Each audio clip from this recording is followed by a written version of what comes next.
Boys and girls, I was flown out to Germany to attend the 2025 Gamescom, and I was sponsored by Honor of Kings World to try their game in person, provide feedback, and then come back home and share that experience with you guys. Now, before we go any further, I want you guys to know I really only got to play the combat experience of the game. I had very little experience with the exploration and any other avenues that they may offer in this game. And so in this video, we'll be talking about my Gamescom experience, what the booth was like, and then of course, what the core combat experience was like. Now that said, if all we're talking about is combat, I'm gonna put my credibility on the line and I'm gonna put a lot of pressure on their team, which I don't care because I've already experienced it. I think this is gonna be the next best game. I mean it. It blew me away. It really did. And you know, you hear that a lot from creators, but it actually blew me away. First of all, I didn't even know where the hell this game came from. It came out of nowhere, quite literally, from my personal experience. Maybe that's the same case for you.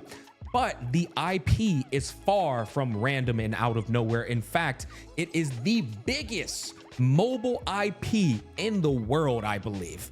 It makes the most revenue in the world for mobile games. You know, a lot of the times we praise and glaze Hoyoverse, but when it comes to mobile gaming as a whole, not just gacha games, but all mobile games, Honor of Kings is the biggest and the most successful by far. In fact, this data I want to show you right here will prove that bar none. The only two mobile apps, not just gaming, but mobile apps period, beating out Honor of Kings is TikTok and Google. This game is competing with apps that large. So I wanted to introduce that fact there just to let you guys know. That's another reason why I'm backing this game so strongly, because it's essentially the Chinese version of League of Legends. That's what the Honor of Kings IP is. So it's got a massive fan base, and they all are so excited to play Honor of Kings World because this is going to be the game that teaches everyone the stories behind these characters that they know and love to play day in and day out. Now that you have that insight available to you, let's get into the gameplay and the experience at the booth. So for those of you who didn't know, Honor of Kings World is an open world action RPG with a multiplayer / cooperative experience. Now you might be asking yourself, what if I want to do single player though, and I don't want to go in groups? Good news, boys, they have that as well. In fact, you can just put what you would normally have 3 party members, you would just put AIs in those slots respectively, and then you would be able to do the boss fight anyways. And what's cool about this is I have a funny story to share. Rexlin actually learned a boss mechanic by playing with AI. There was a one-shot phase during the boss fight and he didn't know what to do, but then the AI went and hit directly behind the boss to avoid all of the hits. So the AI is in fact an intelligent AI that is reliable for single player users. Now that said, these boss fights are pretty damn tough, and if you don't know what you're doing, you will get cooked. Now the name of this style of combat is called flow style, and I would like to show some footage here and commentate on it so you guys can have a better understanding of how it functions. Okay, so to avoid the viewer's experience of, hey, I see a lot of action happening on the screen, but what the hell's actually going on? I'm gonna explain to you some need to know intricacies of the combat so that you can actually appreciate what you're looking at. But before we do, quick disclaimer right here, the game is still in development and it does not reflect the final game.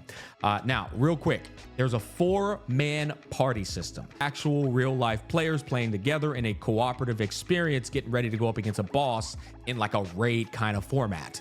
And I want to go over some of the gameplay so that you can see what's happening. Starting off with the controls down here. So we have an R, an E, and a Q. These are 3 abilities. Then you have your ultimate, which is the T, and then you have tab and G.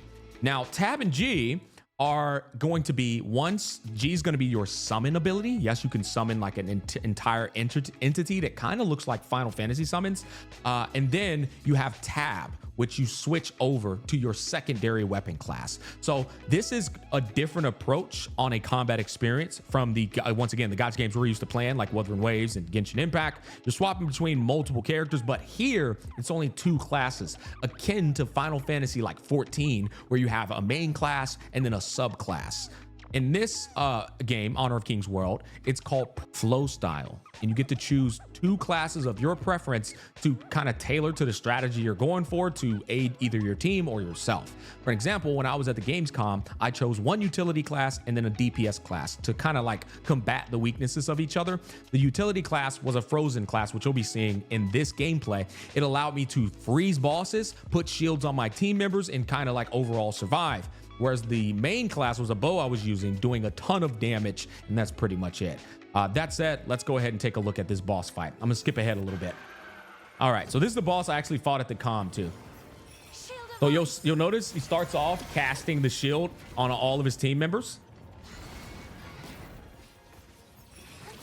and then freezes the boss, immediately switches over to the secondary class. Now you'll notice it is a completely different character.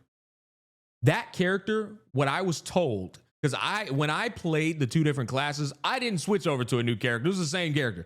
What I was told by one of the team members is that each Primal Flow class, it belongs to a actual Honor of Kings character. And so what I would assume here is that this guy actually is responsible for that power you're using. And so you might have the option of using the actual Honor of Kings character or just using that playstyle on your main character that you created.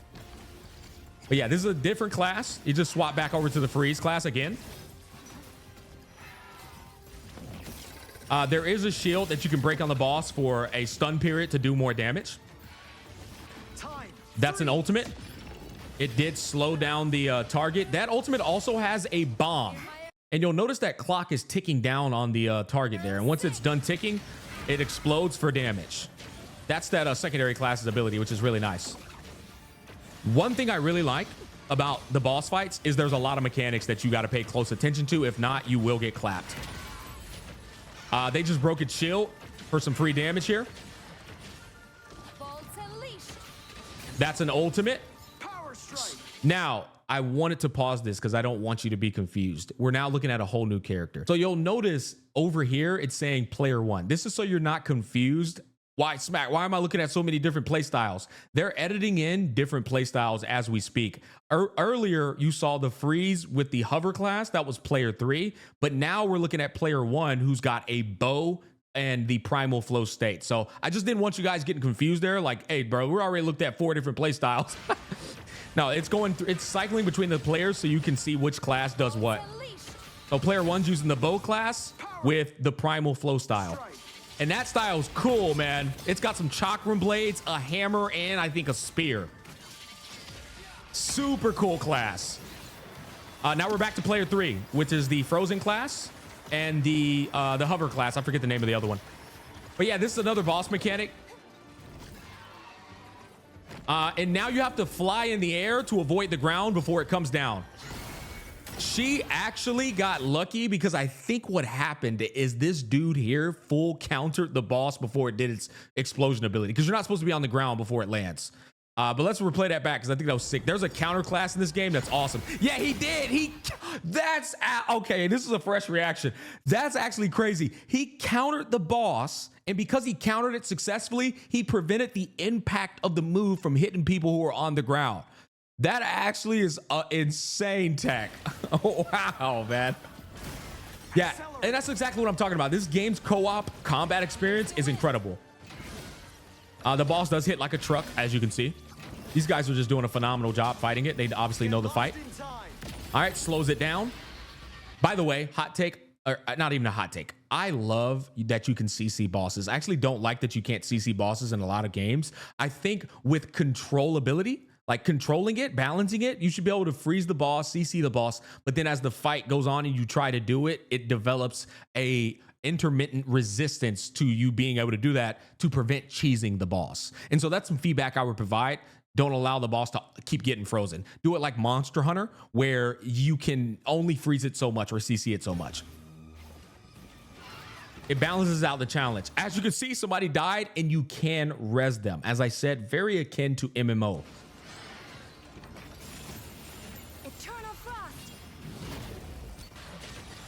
And so right now he's getting clapped. That bow class does some ridiculous damage. That was the play style I used when I was on stage. And then finally, we're swapping over to the primal class. That's that class I told you. It's a spear, a hammer, and a chakram blade. Super fun class. I think that's probably going to be one of the most fun, like, common classes used just for like beginner bases. And then again, I don't know, they've done a good job with all the different classes. Okay, so now that you've seen a little bit of gameplay, gained a bit more insight as to how the combat functions, there's still some more layers to that combat experience. For an example, you didn't get to see any summons. There's also, I think, 4 more weapon classes you didn't get a chance to look at as well.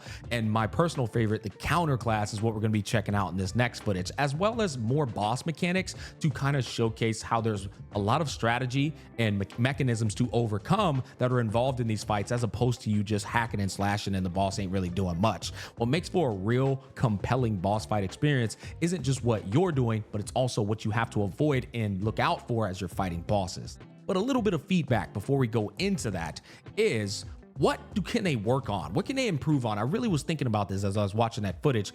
I think they could do a better job with music. It wasn't really impactful. I always say strive for the best, and the best to me is clear obscure. If you guys can deliver more banger, hype, empowering tracks that make that boss fight experience all the more thrilling and exciting, I think that would improve the overall quality of the fight experience.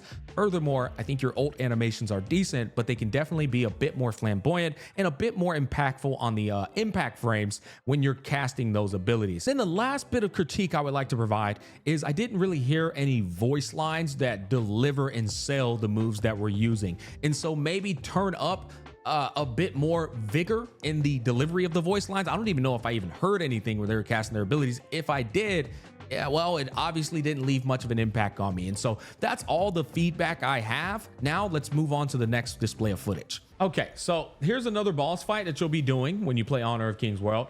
And you'll notice it definitely gives off a bit of like a Monster Hunter impact, which I love. And that's, like I said before, this game delivers a bit of a Final Fantasy 14/ Monster Hunter experience when you're doing these boss fights, which is as high of a praise as I could give a game for combat, honestly. But right now you're looking at the Primal Flow class. That's the one with the chakram blade, the spear, and the hammer. Perfect dodge. See, this is going to give you a more like precise experience for what the combat feels like. And let me just say, guys, and I want to make sure you hear me on this. It gives off a Monster Hunter and Final Fantasy 14 experience for a fight, but the polish of the combat rivals Wuthering Waves. I know, all very high praises coming from me, but that was truly what I felt. I was like, man, this is so good. So just take that as you will.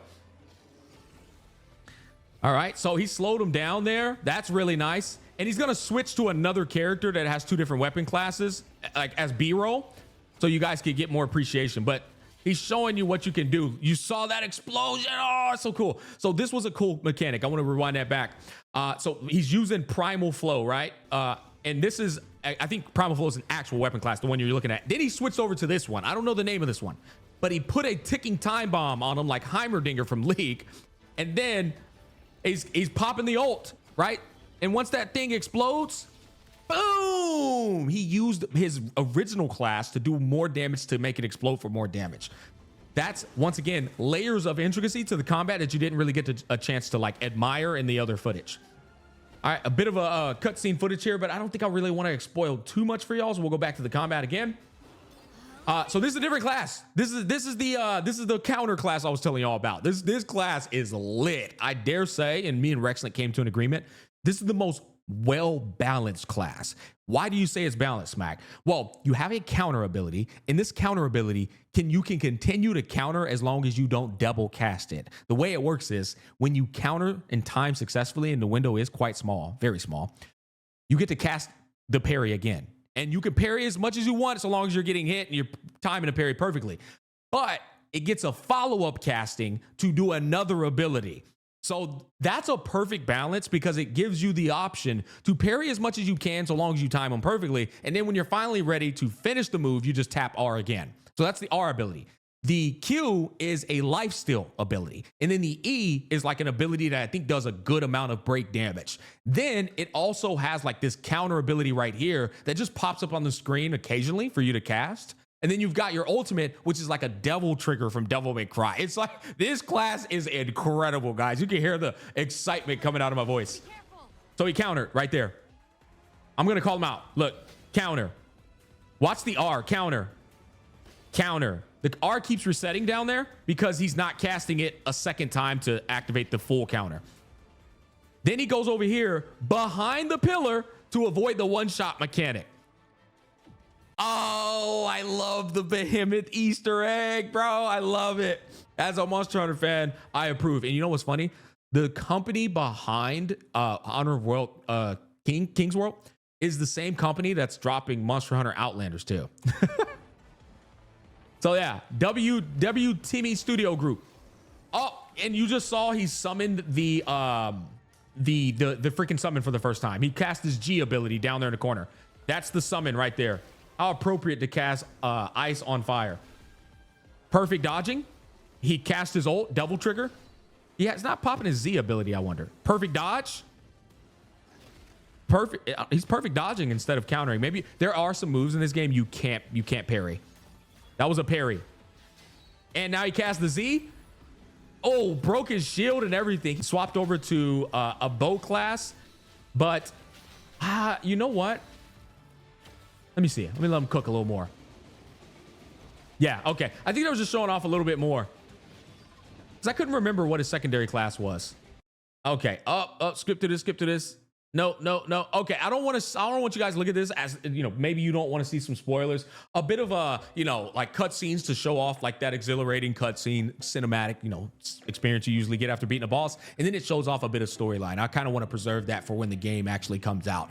But you guys can see that this game's combat is very, very good. Not only does it offer a good single player experience, it offers a good cooperative experience. And with a bit more tuning here and there, as I said before, guys, this game is coming to play for keeps. I love it.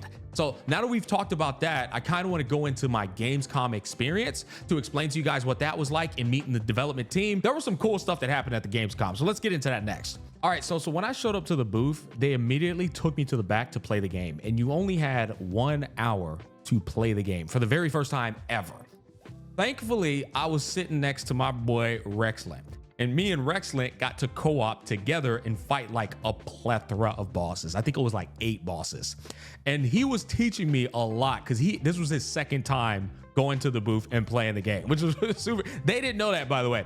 And so he was like, oh, these are the mechanics. Watch out for this, watch out for that. I was absorbing all the information on Planet Earth from Rexlent on how to play this game effectively.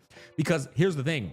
The sponsor required me to play the game for 1 hour and then required me to go on stage and play it live against a boss in front of a lot of people for the next hour. And they put even more pressure on you. They applied a lot more pressure to you. If you didn't win the boss fight, then you couldn't give the fans their gifts. They were giving out free, high quality Xbox controllers, I think it was an Xbox controller, to give to the players if you won the boss fight. So you had to pick a player from the crowd, beat the boss, even if that player sucked, and then you would give the controller to him because you beat the boss successfully. That was the pressure that was put on me. Now, what was funny is a lot of creators failed the challenge and nobody would get the Xbox controllers. But your boy, thanks to, you know, Sensei Rexlent, man, I stood on business, boys. And I had a teammate one of the times who died like 80% health remaining on the boss, and I pretty much had to 1v1 the boss. But what little did that boss know, I had a cheese strategy. I used the bow class so I didn't have to get too close, and then I used the cheese class, which was the freeze class, and I would constantly cast shields on myself, freeze the boss, switch over to the bow, do some damage, dodge, and keep doing that until the boss eventually died. And what was cool about this is more people after my run would go on stage and use the exact same strategy that I used. It was awesome, man.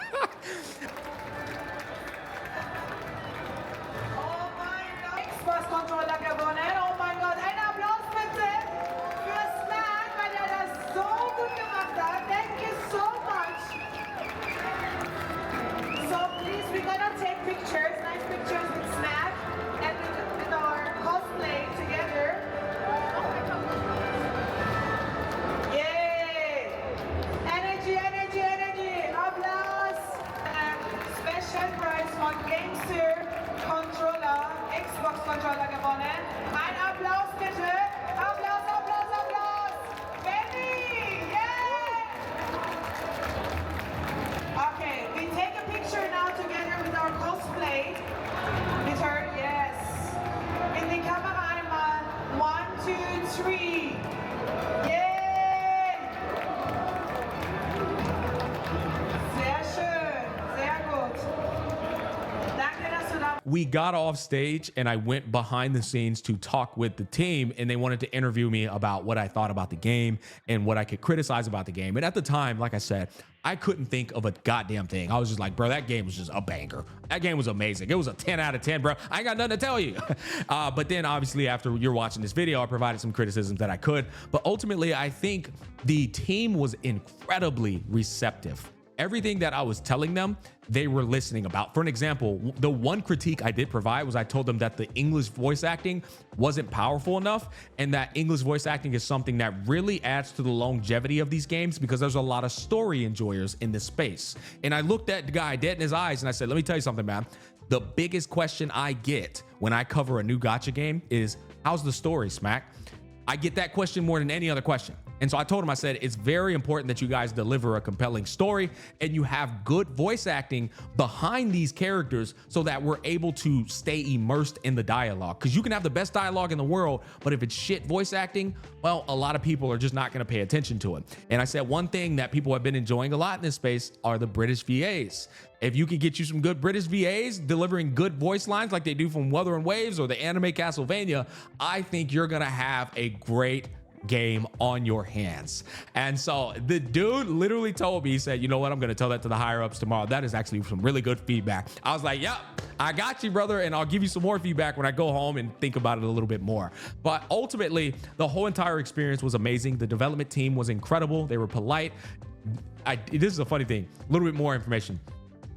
Me and all the other creators that I got to meet out there, the place we hung out the most in the entirety of the Gamescom, and the Gamescom was as big as a freaking mall, 1,500 exhibitors, and then like thousands upon thousands of fans. But the place we hung out the most was actually Honor of Kings World devs and then another developer, which I won't name out. But they were just so cool. We would just go to the back and hang out with them and talk and chat. They went out to eat with us. Super polite team. And so, yeah, that experience left a good impression on me in terms of the game I'm going to be playing. I want to make sure I trust the team behind them. They were super polite. And so that goes a long way for me. But the Gamescom experience was overall super freaking cool. Their booth was enormous. So many people would show up. They were cheering for me. That was a really cool experience. And it was also the best booth experience I had at the con. With all due respect to the other booths, getting on that stage, playing live in front of people, and then they're cheering you on, and you get to see your gameplay on the screen. It's like, bro, it's ultimate. Like, you felt like a celebrity up there. It was super cool, you know, and everybody was having such a good time. And so I thought their booth was absolutely incredible. I hope to see them again at the TGS. Because I will be attending the TGS. But I think that wraps up my overall first impressions of Honor of Kings World. I would like to state this again, and I want to make sure y'all hear me loud and clear. I do in fact believe that this game has a lot of potential to not only, I'll tell you, it's guaranteed to make massive waves in the space. I look forward to seeing what more they're going to be cooking up. I'm going to be trying my best to keep close with their team and keep up with this game. But like Scouts Honor, mark this word down, 100% going all in when that game comes out. I'm super pumped about it. That's going to wrap up this video. I'd like to give a huge shout out to the Honor of Kings World team once again for sponsoring this video. I look forward to seeing what you guys have in store. Peace, love, and happiness. I'll catch you guys on the flip side.